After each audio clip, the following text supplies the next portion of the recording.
that served in the military in any way, would you stand up for a moment, recognize you? Thank you, gentlemen. Thank you for your service. Let's pray. Father, we're thankful for the day that you've given us, Lord, another day. Father, we pray that we can take the day that you've given us and make good use of it, Lord. Father, we pray for our commissioners' court. We pray that you would give them guidance and wisdom and understanding in everything that they do. Father, I pray blessings on them and their families. I pray that you would give them favor, Father, in all they come in contact with. Father, we pray for protection of our county from the severe weather. We need the rain, but not the storms. Father, we pray that we be all protected from coronavirus. Now may the Lord bless you and keep you and cause his face to shine upon you and give you peace in Jesus' name. Amen. All right, thank you, Dave. Number 3 is citizens' comments, which we have no one signed up to speak. I'm going to move down to item number 7I, and which is Mr. Kelvin's precinct 2 due to the COVID-19 outbreak and the daily changes, discussing needs that may arise and any reports concerning the needs to responses related to the COVID-19. And let Lisa, she's got somewhere to be this morning, so let her come up and give her update. Good morning, Lisa. Good morning. Yeah. So we had a lot of results come back over the weekend. I haven't seen those, but we had lots of negative tests, which is great. So one of the nursing facilities, not the original nursing facility, but another one had 29 negative tests and 1 positive of an employee. And so that employee is now isolating, and we are following up with a case investigation on her. And so that person has traveled extensively in the community, so we wanted just to make sure that we're still aware that it can be in our community. It is in our community, and we need to just make sure we continue to be cautious. But we're very thankful that there were no residents in that facility that were positive. We also received the remainder of the results from the second drive-through testing, and all of those remaining tests were negative as well. We did have a death this weekend that was associated with COVID-19, and it was a relative of the first nursing facility. So that employee was positive, and then another person contracted it from them, and so they passed away.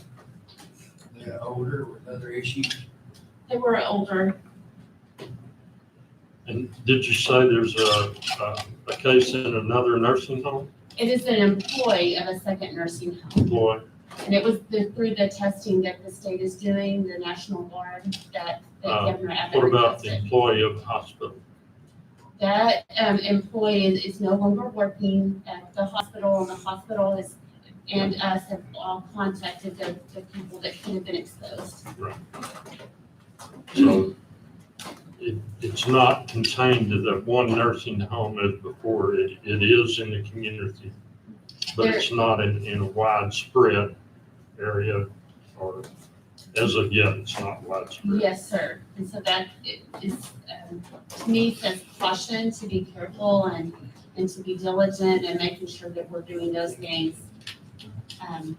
Social distancing, making sure we're cleaning surfaces, if we're sick, not coming to work or going into the public.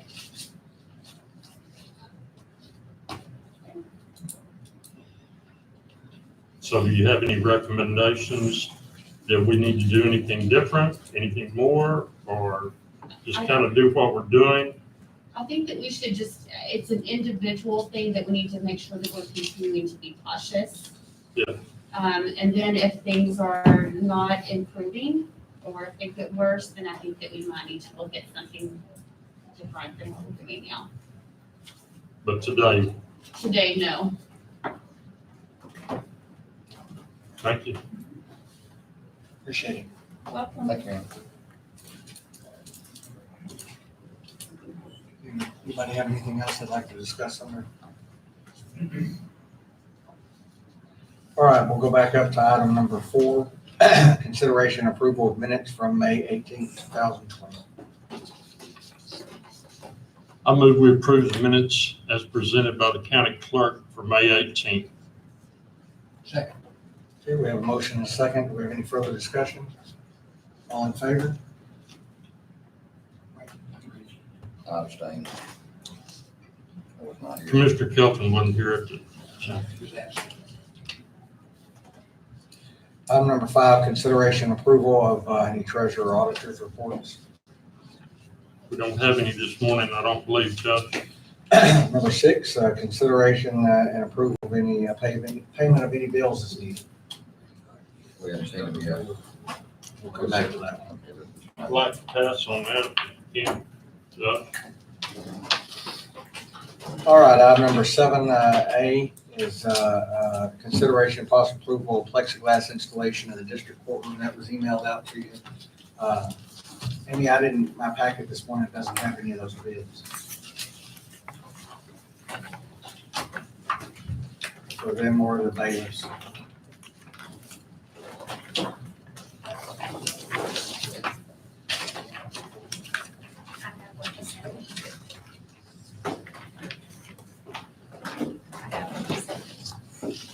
So the district courtroom was 4684, and that includes covering the district bench and all the way over to where the witnesses are, and it's very adequate coverage for as long as it's needed. I think for as long as I think you said there was 11 stations or whatever. Yeah. And they are plexiglass, so Yeah, they won't be permanent. he wanted his temporary. So. Right. So I think he's asking that the 4684 be approved. Was the only person that submitted a proposal. Where's that coming out of? Well, that will come out of our new line item we have for COVID-19 expenses. The county has to pay for it first, Well- and then it come back out of that. Actually, Or do we have that money yeah, we yet? actually got 147,000 deposited. We did get it according to the, Yeah, we did get the deposit. Is there a line for that? 141,000. Yeah, normally you're exactly right, Gary. We pay for it up front, but they went in and gave us some money. We've already got money for it. What's the line item, Joseph? It's gonna have to go in a separate fund. Just COVID-19? It's gonna have to go in a separate fund. Oh, okay. Yeah, COVID-19 fund or something like that. Perfect. All right. I would make a motion that we pass the district judge's request, just the same as we did the district clerk and the county clerk to have the plexiglass installed. Now his, again, will be temporary though. Make a motion to accept it, you're saying? Yes, I'm sorry, and to approve it, because it'll take a while for him to build it. I'll second it. Do we have a motion and a second? Any further discussion? You know, that, the COVID, Yes, money, that special fund we have. Yes. Any further discussion? All in favor? All right, thank you. The next one is the same thing we're doing, upgrading the security, the bailiff's stations, you know, in there. We had an original quote, and then Commissioner Shaw and the deputies got together, and we come up with a little bit better plan that saved us some money. Again, it will also, it's reimbursable, or now that the money's there, we can pay for it also out of the COVID funds as well. And I was trying to see, there was one quote for, and Wayne jump in here in a minute, one I think was the gentleman who did the district clerk, the district courtroom. Yes. Mine, Max, Yeah, and then, James McMillan. and then, There You like to see it? yeah, I've got it here. So it's, so for the one from Backus is $42.50, and the one from McMillan is $39.50. It's the same project, so whatever your pleasure. Well, didn't know. Maybe. Did he and I deal with the other candidates and glass and stuff that he wasn't charging? He did, yes, Okay, yes. yeah, that's all. Dennis. Dennis, Dennis, yes, he So did. that Brian Backus was gonna add Yeah. glass to the cabinet all the way down. Yes, from beginning to end. And no charge. I think that's the better deal. Kind of deal, that's fine. I'm gonna vote against that for courtesy to Mac Miller. Oh, I understand. Thank you. I move we accept the bid from Brian Backus to build and install a security desk and or cabinet and locking boxes. Okay, we have a motion and a second, and that is for the bids of $4,250. Any other discussion? Okay, all in favor? Any opposed or abstaining? Thank you, sir. It's a courtesy vote. I understand. Let's see, 7C is also mine consideration, any action regarding the TAC health renewal plan. And Bart Johnson's here to talk to us about that. Bart, come on in. You have to get kind of close to that microphone. So.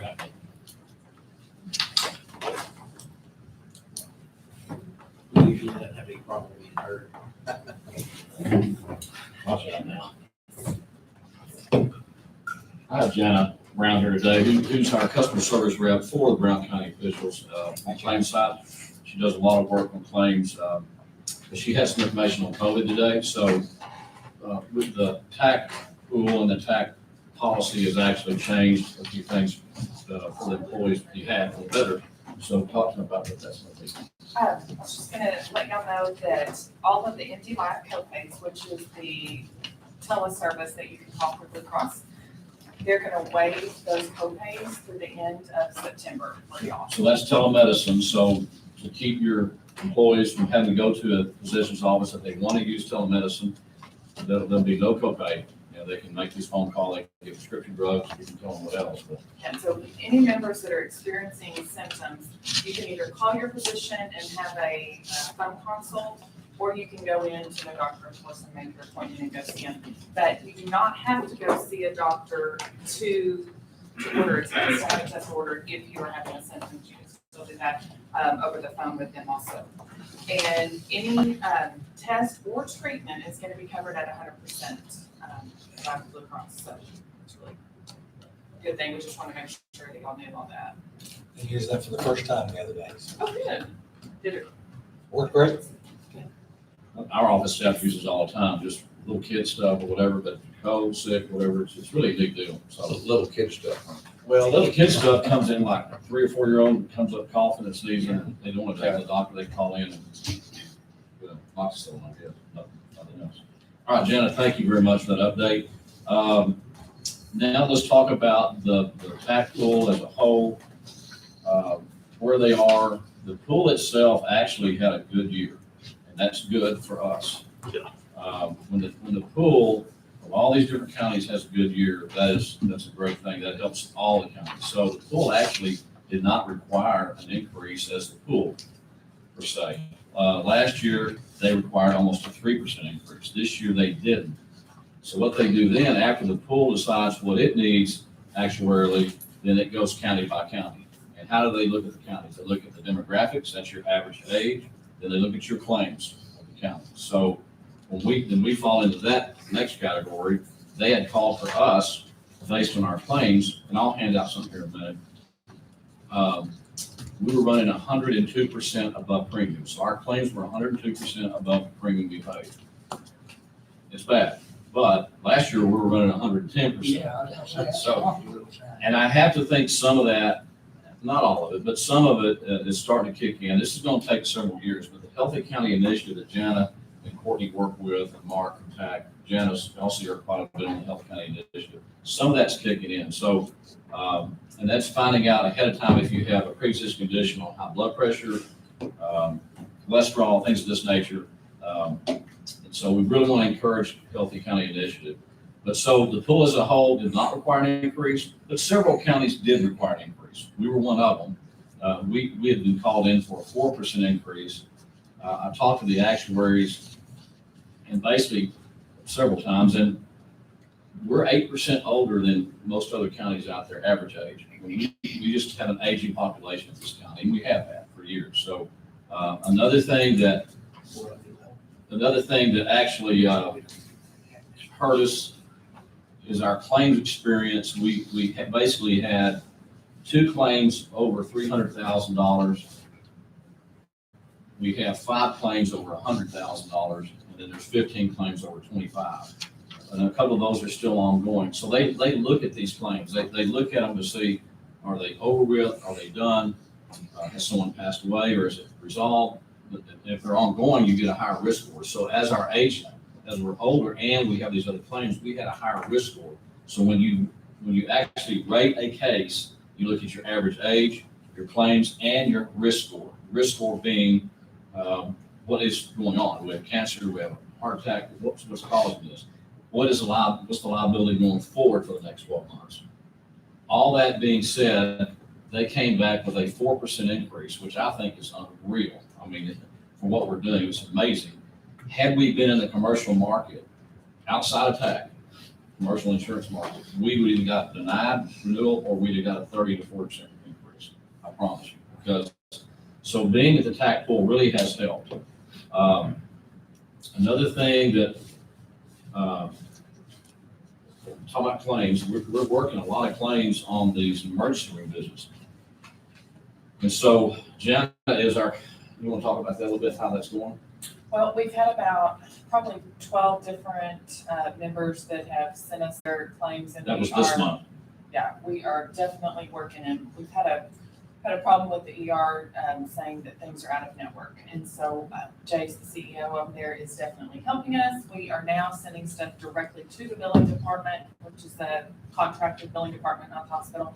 And they have been very good about taking care of stuff for us. So it just takes a little while, and some of them are working from home, so it's a little bit delayed right now, but we are getting them resolved. We will get them resolved. And I want to thank Jenna for her hard work on that, and Lori as well. They spend a lot of time on that. It's tedious. The doctors at the emergency room are not in network. They say when they bill it. We know that they have to be. So, but here's the good news. The good news is the Hendrick Medical Center has purchased, and a contracted purchase, Brown Regional Medical Center. The Hendrick system emergency doctors are all in network. There will be no more out of network problems with ER. That's not going to happen. Now, they won't be going into place probably sometime this fall, but that's going to be a good news. We'll get these other ones resolved.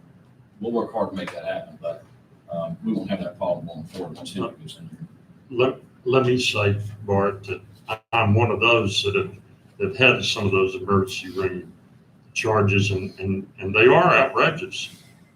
They shouldn't be there. They're contracted through the hospital. But anyway,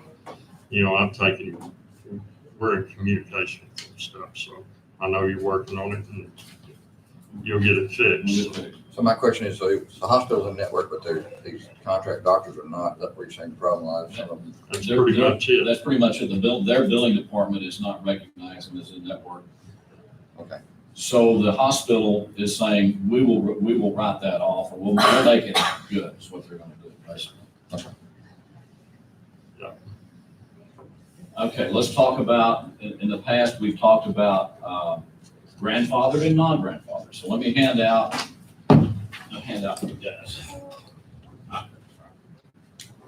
Is that the stuff you sent us the other day, Bart? Yeah, it is, but I put it in a summary. Additions to it. I have it in a summary now. We can kind of.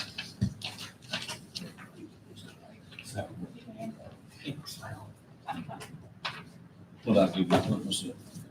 Yeah, but this will be a summary, so we'll go through this. Okay. This may be easier to. No problem. I'm You all need about one? easier. All right, so what you're looking at here is the actual, the renewal. So your current plan is on the left, the 700. That's your current plan. And then the plan next to it, non-grandfather, is an option we talked about. So let's look at the difference between, let's talk about grandfather and non-grandfather. And I have talked to you guys for several years about trying to stay grandfathered.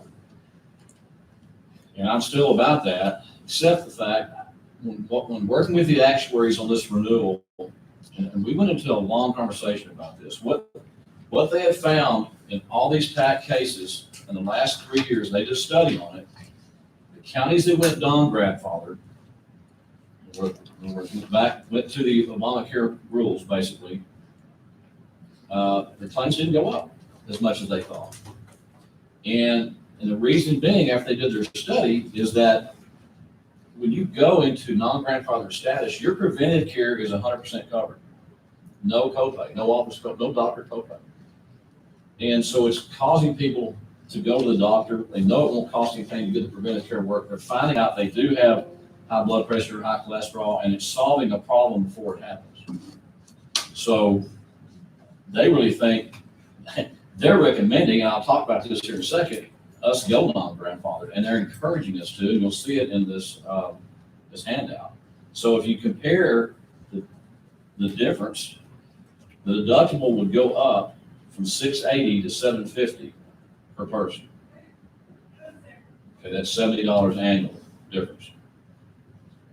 The out-of-pocket goes up from $2,750 to $3,000. Okay? Now, you have the deductibles on top of that out-of-pocket as well. But look at your copays per physician. If you went to non-grandfathered, physician copay is 30, goes to 25, so it goes down.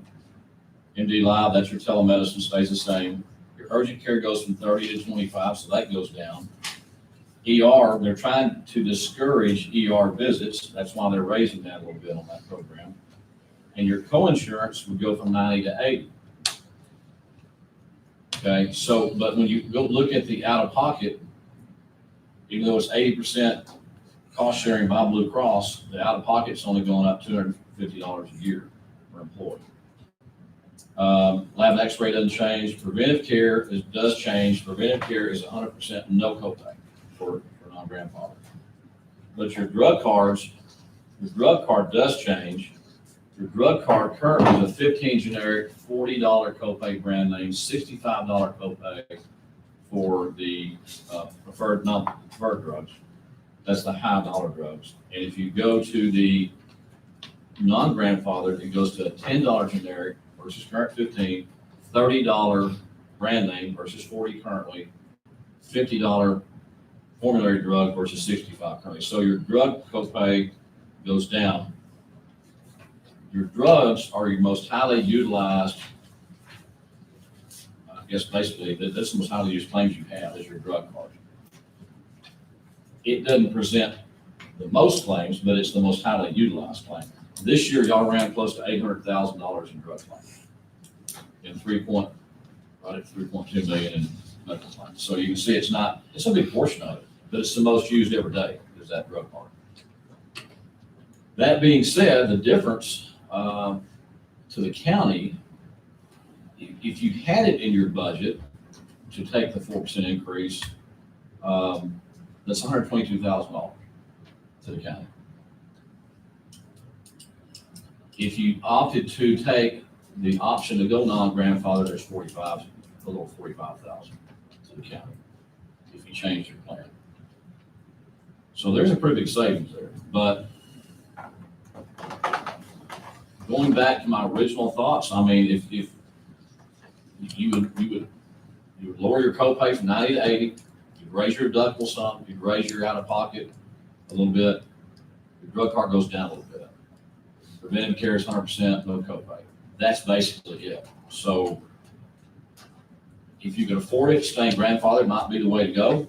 If you're really needing to find savings, I don't worry that much about going non-grandfathered as I did before. So it's kind of back to you guys on that. But there is a difference. Some of the employees would see that change in their deductible. From 680 to 750. We used to worry about a big penalty to go non, but there's not a penalty. What was it? Well, the penalty basically was the claims. Your claims that you're going to incur by doing that. But since most of the claims on non-grandfathered are preventive care, and it's causing people to go to the doctor early, it's really turned out. And I'm talking about this pool. This is TAC pool. So I'm not speaking for the US total. This is how the actuaries have seen it in the TAC pool. It has actually helped going non-grandfathered.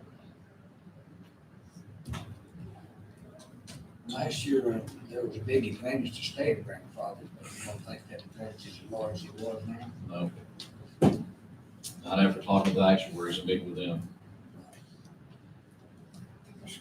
Went down as well, right? Yeah, the prescription deductible went, if you go non-grandfathered, right now you have 135 one-time prescription deductible goes to 100. Non-grandfathered.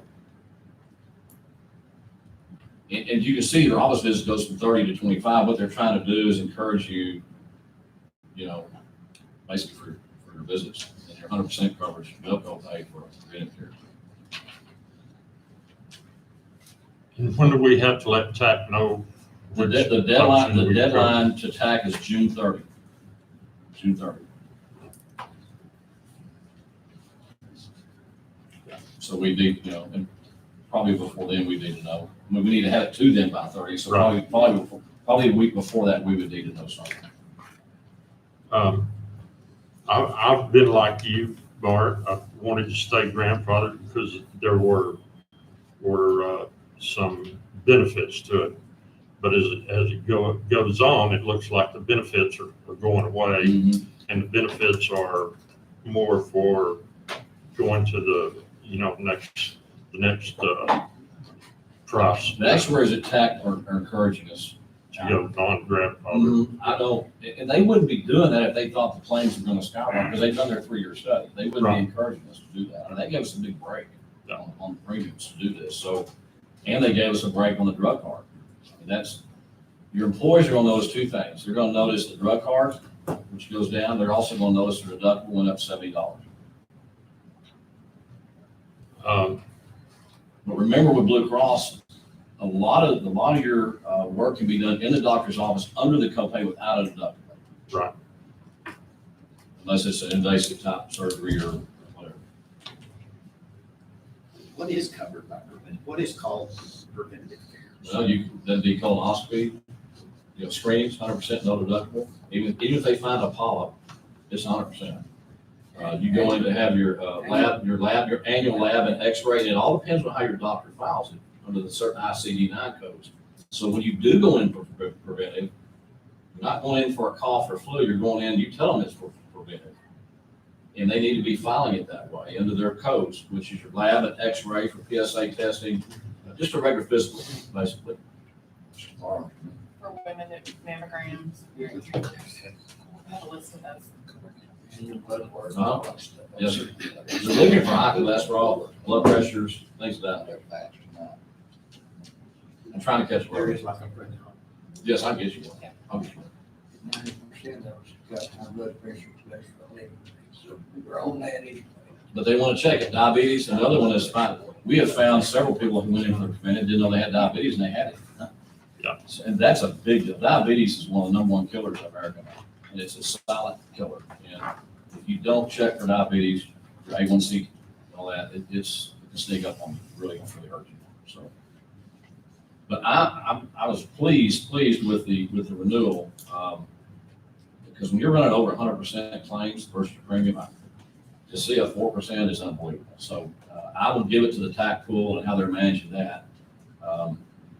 And then, of course, Blue Cross with their huge discounts you get to doctors and surgeries, things of that nature. That really makes a big difference.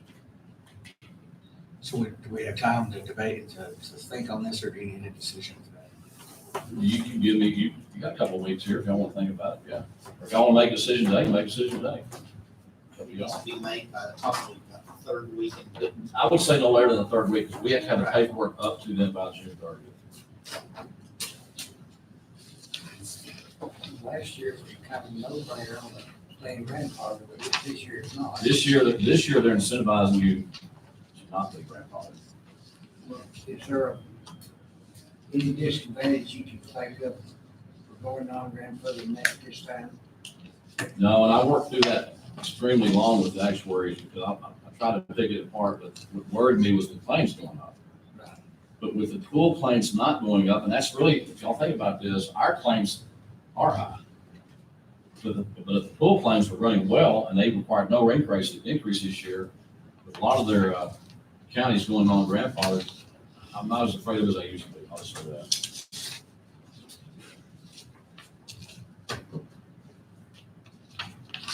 Well, this will be given up, we can't go back. Can't go back, all right. I'll go back. What grandfathering, what non-grandfathering does, it gives your employees better benefits. That's what it does. And so, in theory, that's supposed to save you claims dollars, that's supposed to save you premium dollars. But in the tax pool, it's worked very well going non-grandfathered. So it improves your employees' benefits. Is what it does. And that was the part that worried everybody, that our claims will skyrocket, therefore our premiums will skyrocket. But it hasn't done that in this pool. We increased copay last year, you know that, you know what it was. We had to take action last year, we had to do some changes.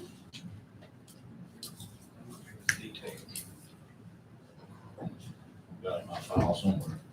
What would you like to do? We went to a $35 copay. We changed a few things and then. Yeah, we tweaked a few little things there.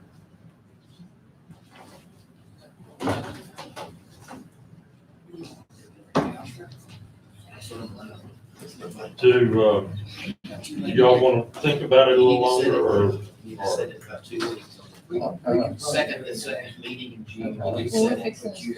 Pass out all the budget stuff, so I mean, we should be starting next month. non-grandfathered deal right now. Okay, and can you make sure we get it back on the agenda, for no later than the second week? Yeah, let's do it first. Earlier better, because we want to get this. Last year, we went right up against the deadline. Yes, sir. Yes, sir.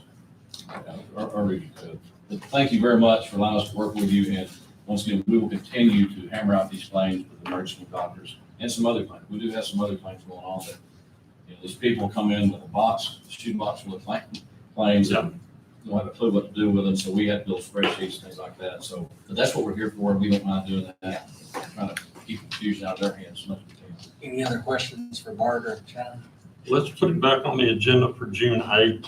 That's the second week of June. I want you to know you're updated with one note. Thank you. Thanks, June Mike. 8th. Thanks, sir. Okay, thank you. Thanks, Shannon. All right, item number 7D is in David, is discussion and possible action regarding the Independence Day fireworks display Wild Duck Marina. This is a little early. Well, the other thing about it is, county has no jurisdiction on issuing a permit for fireworks. We can't do it. I mean, we can opt to not have some fireworks, but we don't issue permits for a fireworks display. John from the Water Board was going to be here to tell us what they were requesting of the Commissioners Board, but he's not here, so we can table that. Until he be here. I'm not exactly sure what it is he's asking of us, so. All right, so item number 7F is, 7E is in Edward, is Commissioner Worley, Precinct 1, consideration and possible approval of action for install a private line for County Road 225 by Brooksmith SUD, Special Utility District. Brooksmith SUD wants to install a private line on County Road 225, which is a portion of the paved road. It will be a bore under the road, no cut, and it will be done to county specifications. Therefore, I move we authorize Brooksmith SUD to bore under County Road 225. Second. Okay, we have a motion and a second. Any further discussion? All in favor? Passes unanimously.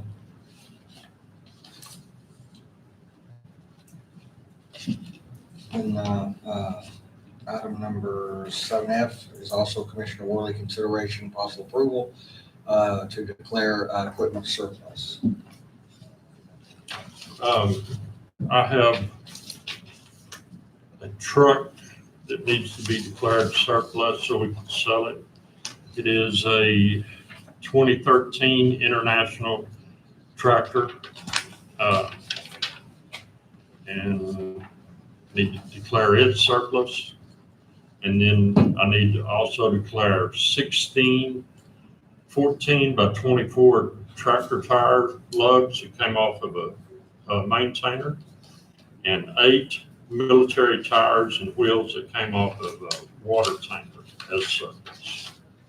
So I move we declare this 2013 International as surplus, along with the 16 tractor tires and 8 military tires and wheels. Second. We have a motion and a second. Any further discussion? All in favor? Motion carries. Yolanda, I have the VIN number here for you too. All right, and 7H is declare that property, which we just declared surplus, approval to declare that surplus property to be placed on public auctions, what it says. Yeah.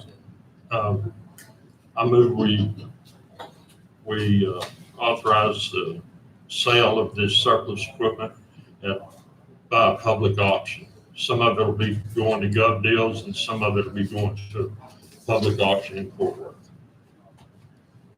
The truck will be going to Fort Worth. Okay, we have a motion and a second. Any further discussion? All in favor? All right. 7H is consider Commissioner Kelton consideration and possible action regarding the burn ban. I think we're gonna leave it alone for a while. That's not old dry grass. You know, just get rained up a few weeks, more rain, or maybe. Leave it out. I would be in favor of leaving it on for a few weeks, and because we are coming to the hot part of the summer drought, so I don't like taking it off and then putting it back on the next week, because it's kind of hard to declare an emergency. Right now, the green grass hadn't had time to outrun the dry grass. That's right. You know, so 4 hours of wind would have dry grass still, but a Alright. week or two, it might green up. I'm in favor of leaving it on. All right, so I'm seeing no action on 7H unless someone disagrees. If you, Well, I guess I'll go with the majority here. I was thinking about that. You took it out for a short while, while we had some wild wet, but if it's gonna mess it all up, I won't ask for it. if somebody does need to burn something, they can contact us. We can make, you can make that judgment at the time, or I can, or either of the other commissioners. Since you wanted to call me back. I knew, yeah, I took care of you. All right, so no action on 7H, and we've already covered 7I. So 7J is Commissioner Kelton, consideration and possible approval of any action needed is discussed under 7I in response to the COVID-19 outbreak. I don't believe there's any. I don't know any other action we took up on those other items, but we're doing those Yeah. that was individual separate. things. All right, so there'll be no action on 7J. 7K, Larry, come on down, is Larry Franks, our election administrator, discussion and possible action regarding resolution concerning the Help America Vote Act, HAVA grants for 2018-20, or 2018 and 2020. And I have a copy of that resolution. If you would like to read it. I've got one too. Explanation of what's going on. There's actually 3 grants that this resolution is going to cover. The 2018 election security grant. The reason they're just now getting around to doing this, they use the major portion to do IT or internet technology inspections, reviews of all the counties. In fact, we have a conference, the elections office has a conference call coming up tomorrow, I believe, or Wednesday. And that will kick off our process. The following week, there will be a 2-day period of some will do interactions with our office. And what we do internet-wise, there will be a couple of IT specialists that will get with Matt and check out the county system, check its firewall, do some probe testing to see if they can get through the firewall. But anyway, that's part of it. That was the 2018 election security grant. There's money left over from that, and so we'll be getting 40,000, which we won't have to match anything. The 2020 election security grant is a new one. It's going to be $80,000, of which we have to come up with 20% or 16,000. And then there's the 2020 CARES Act grant that just got passed with the CARES bill because of coronavirus.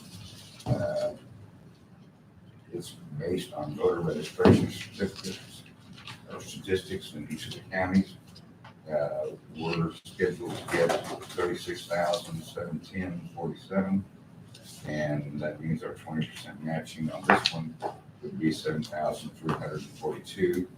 At this time, in our Chapter 19 account, I've got $9,697.94.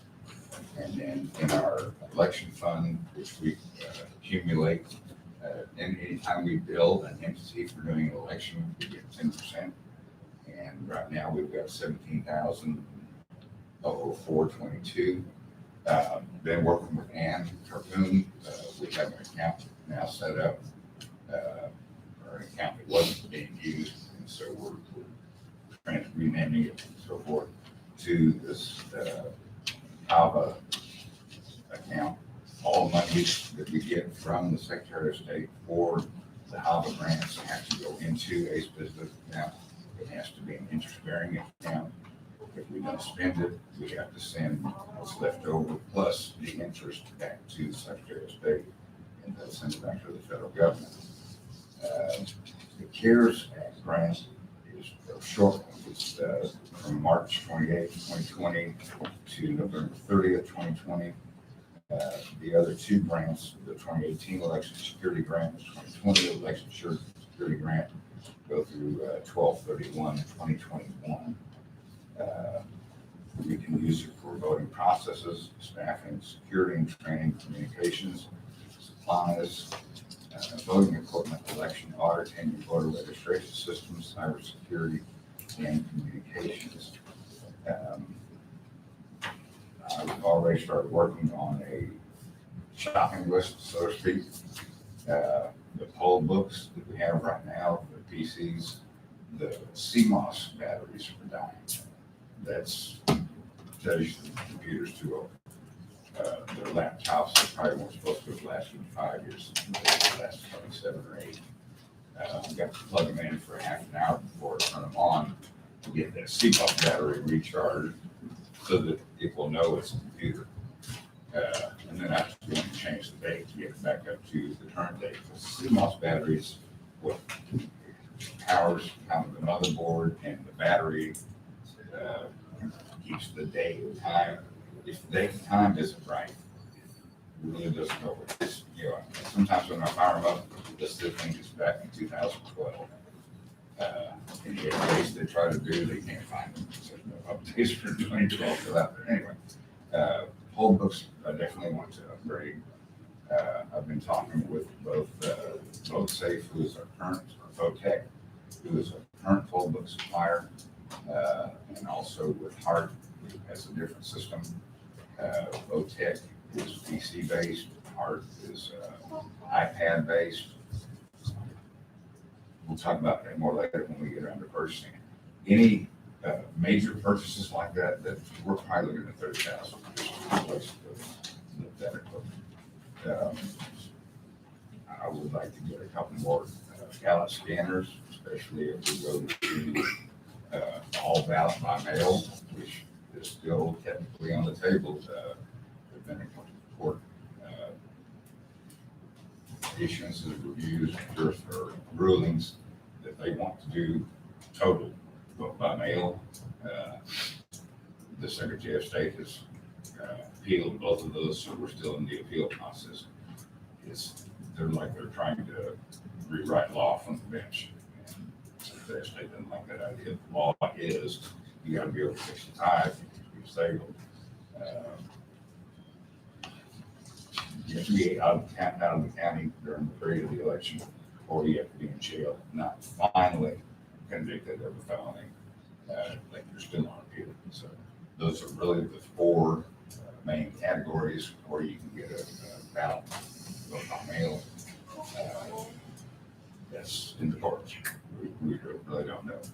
It's too late to change for the July 14th runoff. Those are going to go ahead as planned. The way we have the election big room is we will set up 14 polling locations, but only every other one will be open in order to keep our social distancing. We're going to have hand wipes to wipe down the machines after every use. I built a plexiglass glass shield, or whatever you want to call it, to protect the voter checking in people from the people checking in. We'll have the equipment on the outside of the windows where they can either swipe their driver's license or scan their driver's license cards. We'll make sure we know who they are. After that, they're going to sign combination forms. They get to keep the 10. We've got about, I think I ordered 4,000 for like 6 cents a piece. My question on that, Larry, is why set up machines that you're not gonna use? Because the cord that connects two machines isn't 6 foot long. Well, I understand, but you can set a machine here and not one in the middle and one here, and still be able to use those machines at a precinct voting ballot place, instead of having, I don't know, how many did you say you were gonna set up over here? I'm gonna have 7 on each side. And But only 4 use half of them? But only use half of them? Yes, sir. Because. Why the set cord- up, Because the- my question is, why set up Well, 7 that you're not going to use? because you don't have a long enough cord, and so what you're having to do is you're using a machine as a bridge. So you're having a cord. To link them all together? Yeah. Correct, sir. Okay, I can It's not a understand long- that, yeah. Yes. but, okay, Okay, yeah, I- that's why we'll only have every other one open, is to have right. 2 open that are 6 foot apart.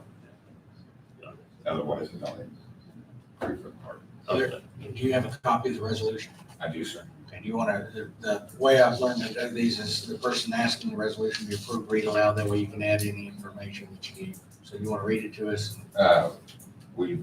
That second page. Mhm. Let's get finished, man.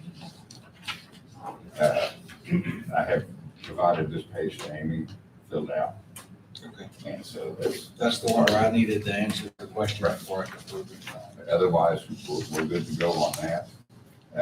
It's a DocuSign contract with Help America Vote Act, sub-grant to Texas counties. All the information we fill in on their forms online, and then the judge via electronic signature. Someone needs to read this resolution into the minutes. I gotta add one more thing. This blows me away. It's stated in the contract that you as the recipient, your employees, sub-recipients under this award, and sub-recipients, employees may not, 1, engage in severe forms of trafficking in persons during the period of time that the award is in effect. So I guess you can have minor trafficking, just not severe trafficking. 2, you cannot procure a commercial sex act during the period of time that the award is in effect. Or 3, use forced labor in performance of the award or several awards under the award. They had to put that, and this is from the federal government, they had to put that in the contract. That's mind boggling to me. All right, do you want to read the resolution, or do you want? I can certainly. Go ahead.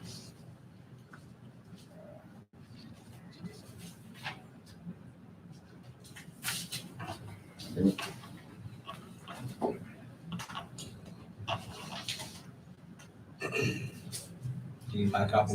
Have you need pieces of paper. Resolution for Brown County Help America Vote Act, HAVA grant. Whereas as of May 2020, the Secretary of State for the state of Texas released information and applications for all counties to apply for and receive additional funding support from state and federal government funding regarding COVID-19 and election cybersecurity. Whereas such funds can be utilized for the following: 1, voting equipment; 2, election auditing; 3, voter registration systems; 4, cybersecurity; and 5, communications. Whereas the following grants are available and can utilize the same resolution for qualification: 1, the 2020 CARES Act grant; 2, the 2018 election security grant; and 3, the 2020 election security grant. Whereas all 3 grants have separate funding applicability, but may utilize the same data to meet qualifications. And whereas this resolution will be utilized as a portion of the application process and must therefore be reviewed and approved by the Brown County Commissioners Court. Now therefore be it resolved that: 1, Brown County Commissioners Court agrees that the expenditure of the funds will be in accordance with applicable federal and state law and any agreement between Brown County and the state of Texas, Office of the Secretary of State, as authorized under Section 101 of Help America Vote Act of 2002, and in consultation and agreement with the county election officials as defined in Section 12.001 and 31.091 of the Texas Election Code. Number 2, Brown County Commissioners Court agrees to assign a single point of contact to act on behalf of the county in communicating with the Office of the Secretary of State, including the submission of all necessary reports. 3, Brown County Commissioners Court agrees claims against the funds shall be audited and approved in the same manner as other claims against the county before they are paid. Number 4, Brown County Commissioners Court agrees that it will not consider the availability of the funds in adopting the county budget. And 5, Brown County Commissioners Court agrees that in the event of loss, misuse, or non-compliance pursuant to any grant award agreement with the Secretary of State, Brown County Commissioners Court assures that the funds will be returned to the Office of the Secretary of State in full. Adopted this 26th day of May, 2020. Anybody have any questions for Larry? I move we adopt this resolution for Help America Vote Act grant. I'll second. So we have a motion and a second. Any further discussions or questions for Larry? I hope I've answered any questions you might have in this presentation. If you do have any questions, then hesitate to highlight me. And I assume you're going to be our one point of contact. Right now, that form we have you filled in as the single point of contact. Right, but it asks for supplemental reports to be filed. Right. We It could was change auto-filled from the state. If we can change it, we will. that again. It was auto-filled from the state. If we can change it, we will. Okay. Okay, so we have a motion and a second. No further discussion. All in favor? Motion carries unanimously. I'm going to send this around for you to sign. Thank you, gentlemen. This is really coming at a good time and a bad time. You know, I'm not tickled about the coronavirus, but the funding couldn't come at a better time for what we're needing to replace the state current. So, thanks, gentlemen. Thank you, Larry. Let's see, item number I'll get with you. 7L is Jennifer Robinson, County Auditor, discuss the possible action regarding contingency funds. Jennifer's not here. Does anyone want to pass on that? Or? No, week before last, we got a call from one of our vendors that we were behind because of our FEMA funding not coming in. So we originally put $500,000 in our contingency line item in non-departmental to help with that. So we're wanting to make sure that it's okay that we go ahead and move that money over to FEMA to cover some of those expenses since we're waiting for money to come in. FEMA's not the fastest. But we gotta get the bills paid and we're ready to shut down. Well, we knew that was a possibility when we started this review. Well, right now, if you submit anything to FEMA and it doesn't have COVID-19 on it, it goes way back to the back of the line. Where'd you get that So- information, Commissioner? Where'd you get that information? Well, it's just That's all they're working on right now, Well, we called our FEMA guy the other day and it's just completely untrue. really. Yes. I mean, you've got stuff that's been pending and They hasn't say been that money's paid. been earmarked and they're not doing it that way. We, as soon as you told me that, I went and checked on it. We've been waiting for money since September. Exactly. Still long enough. Yeah, you haven't gotten it. But then we've got a FEMA They- grant for they say $137,000. it was earmarked, but we had some stuff we had to correct. It was, redundant stuff. It had already been corrected for a time. That's the way they operate, but that's the way, that's what they told me, that money was earmarked and it had no effect on it. Well, I think it's not they're not diverting any funds, I just don't think they're processing it as They're fast. just not processing. So what would y'all have to do? Well, I think we talked about that during budget time, even if we would have to have that money, so we knew that his bills would probably exceed the amount of money we'll have it on hand at time, waiting on funding. They keep promising it's coming, but it just don't ever get here. As long as we talked about, as long as documented that it was coming, we were just waiting on there, because we talked about going and paying what we had to, coming to contractors on stuff we already knew was documented, we were just waiting on the FEMA money to get here, so. So what action do we need to take on this now? What do you want to do? Well, there's not really any action. We just wanted to make sure that y'all were aware of it and So, All right, if there's no action required on 7L, does anybody in disagreement? Sound like it, all right. And lastly, but not least, is 7M, is Bob Contreras as a grants coordinator, resubmit 2019 road report for upcoming grant. He's going to explain to you what that is. This is some documentation you will need, Judge, when we go through this.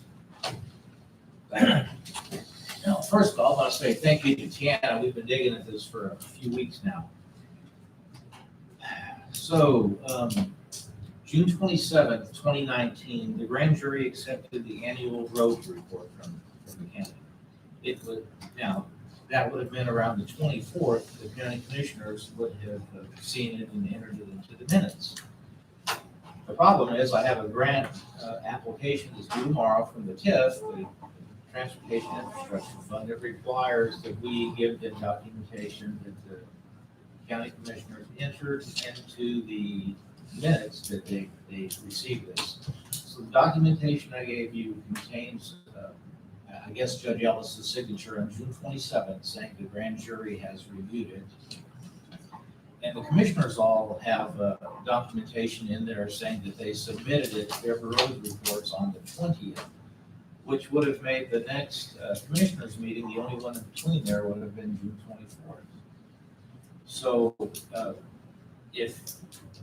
so what I need is if y'all remember, anybody can remember distinctly that was submitted last year, that you could put in today's minutes, that was presented today, as well as the last June 24th. And if we can't, if you can, in honesty, that's wonderful. If you can't, then we'll just out this one.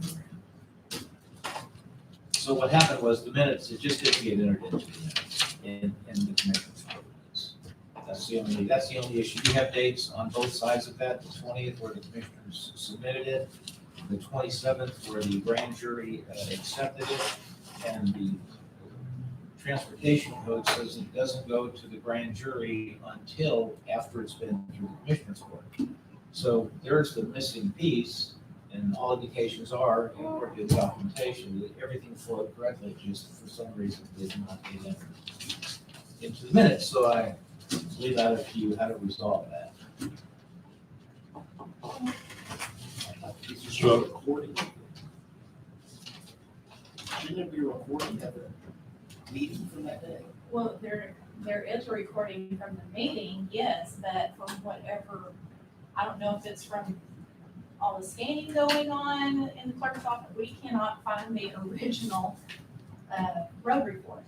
I've got all the copies of everything, but I can't find where it was signed and all that stuff. Well, we have an audio that it was presented. Is that correct? I haven't checked the audio, I don't know. Typically, we just had it in times past, it was just listed under reports and it was just simply handed to the clerk and then it was entered into the minutes that way. That our reports had been taken off of the agenda. So Yeah, we kind of got kicked out for a situation just like this, tag says that wasn't specific about. So Well, and so therefore, I don't know what happened. I've got from 2009 forward, all of that, but I cannot find 2019 into the commissioners, but it was presented to the grand jury. The road reports were done, the grand jury has looked at them, the grand jury has signed them. There's noted, there were no, whatever, so everything's there, it's just missing the copies, I understand, for the court records. So in order for you to apply for this $167,000 grant, you need. Yeah, it's 162 is what the state will pay, and we pay, 50 some. Yeah, I need to have the inclusion that it was presented in the minutes. And it says by the 9th month of the fiscal year, so that would have been last June. Yes. It's like video, an audio. But typically, it's not something that they discuss and say. Well, I don't know unless somebody specifically remembers. We do the road here. Well, Y'all did sign it on June It's 20th. actually just a Shane, yearly Delta thing we do every year, so. can we resubmit it or re-accept it? There's obviously some different issues, one of which is whatever complies with their requirement may be different than. Right. I mean, I'm assuming that there's an audio tape of the meeting that somebody can go listen to where y'all We can narrow it down. y'all accept it. Yeah, I mean, you can. Well, typically, in times past, it wasn't something that was just ever put on there that, okay, here's the road report, da, da, da. It was just handed to the clerk to be submitted into the minutes. So it's not something I don't think that was ever even discussed. We didn't take action on it. It was just a It just report. submitted, right? So the commissioners, you all signed yours on June 20th. So Shane, can we say based on, So that's what I'm trying to figure out is if they all signed off on it On and 20 June, it was given to the grand jury, on And they're- 27 June. Yes. so what's the problem? Well, the problem is that from the June 24th Commissioners Court meeting, it's not listed in there as having been submitted. even though the documentation that you have in front of you there, if I handed it to you, you couldn't have that unless it had been submitted. Yeah. So how do we remedy that here so that you Well, can apply for this? and I'm trying to figure out what's the problem. Looks to me like everybody did the right thing, so why is there a problem? The problem is it's not in the Not in the Commissioners commissioner's Court court meeting minutes. minutes from June 24th. Vocally, I guess. Well, in the minutes previous year, you said it was just submitted as a report previously to that. It wasn't actually an item agenda. No, it wasn't, it's just, in times past, it's just always The been. problem is under there's not a report copy of and it it's in handed. the county clerk's office. I guess is what. That he can take and say this has been submitted. And ironically, I told them I have the grand jury, and they said, that's fine, we don't care. We want the Commissioners Court minutes. That kind of. I'm glad we read that statute. That you're talking about. Do you need it? Yeah, so it's a 251, 05. 251.005.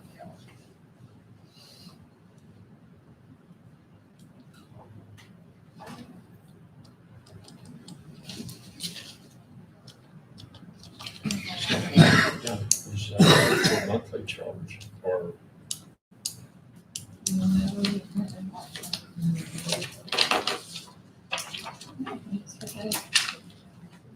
Yeah.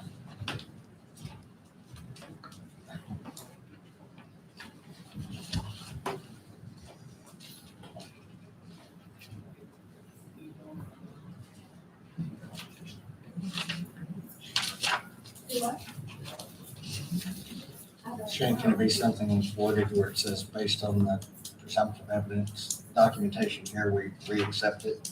Yeah, and it's not talking about the Commissioners Court taking action. All it says is the report shall be entered into the minutes of the Commissioners Court, because considered in improving public roads and determining the amount of taxes imposed for public roads. And so it's not something you bring before the court, it's not something the court votes on, it's not a resolution. It just says that it should be entered into the minutes of the commissioners court. And so what you're saying is, it was never entered into the minutes of the commissioners court. Right, and when it's saying that, I don't interpret that to mean that the minutes of a meeting of the commissioners court. There's a difference between the minutes of the commissioners court and the minutes of the meeting. Okay. And Right. so you wouldn't attach it to the minutes of a specific meeting unless it was considered in that meeting. Okay? What it's saying is, this report should just be filed for public record in the county clerk's office. Yeah, but, so it should be reflected that it was accepted or filed. Well, that's not what the law says. That's what the grant says. So we need to re-accept it today, is basically what you're saying. Yes.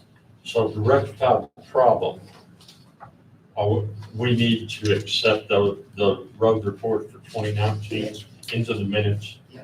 Does that take is that an No, action? that's not an action. Or can we just All submit you're it to doing the is- clerk? Yeah, because all you're doing is you're doing something to clarify. For a to- grant. Or, yeah, to satisfy their requirements. You're not trying to satisfy the statute. So it doesn't take. You've already satisfied the statute. Now you're just trying to satisfy. Yeah, their requirement is that it's reflected in the minutes that it was accepted the 9th month of the fiscal year. So what we would need for this to go flow, as I understand it, would be for us to say, yes, it was submitted in 2019. We couldn't say, yes, we are accepting it today, because that wouldn't meet the requirement for the accepted. So all you're doing is you're acknowledging that in June of 2019, the road report was accepted into the minutes of the commissioners.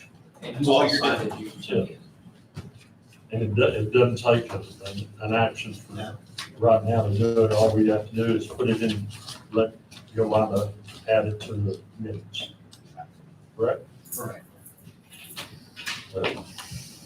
Hand it to Yolanda. Okay, did we, so somebody's gotta say that we accepted it, it was presented in 2019. That's what he said. Okay, He said the minutes should reflect that in June of 2019, the report was submitted. The road report for 4 precincts in Brown County was accepted. If that's true. Right. And it needs to reflect that in the minutes, your records need to reflect that it was accepted in June of 2019, that it was submitted to the grand jury on these dates. You can. She has all, you have all the documents. Yeah, right here. Yeah, the judge signed it on the 27th of June, which is the critical. They signed it the 20th, the judge signed it. Yeah, because obviously, if the judge would, the district judge wouldn't be signing it on June the 27th if it hadn't been correct, properly submitted. So, thank you, gentlemen, thank you, Deanna, and appreciate that. Thank you. Thank you, Bob. All right, we'll go back up to our last item, which is item number 6, consideration approval of any bills as needed. Program payment. Any bills, what's no bill? I saw that the law library had a little bit higher charge, and this month, You have it. and it says monthly charges are normally around 3,600. It's the online access, but I'm sure it went up because everybody was using it from home. So it went up a little bit How much did this you month. It went up to 52 from around 3,600. Yeah, that's right, everybody was sworn. I just noticed it being a little high. Is that a bill? Yeah. When it comes around? It's actually just the. Well, it's just an invoice. Yeah. Can you explain that change in the bill on the COVID-19? You can point a finger at it, but I think you'd be hard to press to prove Well, it. you got a long history how it has been. You got a jump during COVID-19. You got a spike in usage. We probably, all joking aside, we probably can justify that. You're gonna have a spike in usage. This one, Very it's noticeable. It was didn't have far. 500,000. You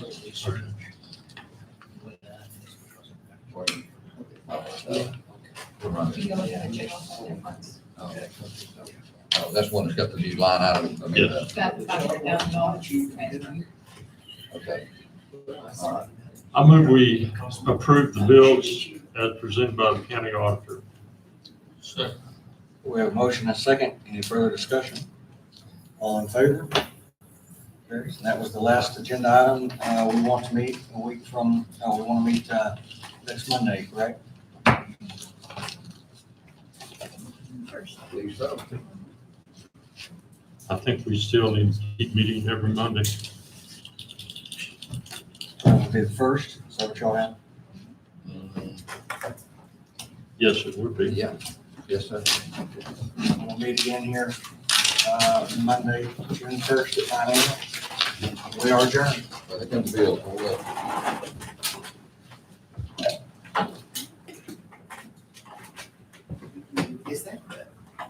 Was that the